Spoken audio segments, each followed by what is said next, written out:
வணக்கம் விவசாய நண்பர்களே. இந்த செடியில் பார்த்தீங்கன்னா சிவப்பு சிவப்பாக வரும் பருத்தி செடியில்.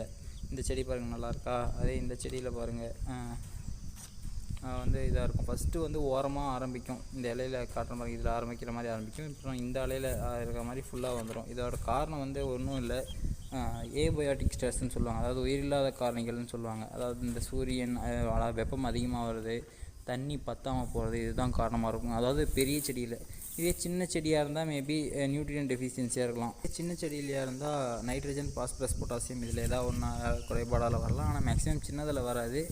இதை பற்றி ஒரு தெளிவான வீடியோ வேணால் கமெண்டில் சொல்லுங்கள். இது பண்ணிடலாம். எதனால் இது வருது, எப்படி கண்ட்ரோல் பண்ணுறது, இது எப்படி நிறுத்துறது, இது இதை பாதிக்கும் என்னன்னு சொல்லிட்டு ஒரு வீடியோ போட்டுடலாம். இந்த வீடியோவை லைக் பண்ணுங்கள், ஷேர் பண்ணுங்கள், நம்ம சேனலை சப்ஸ்கிரைப் பண்ணுங்கள்.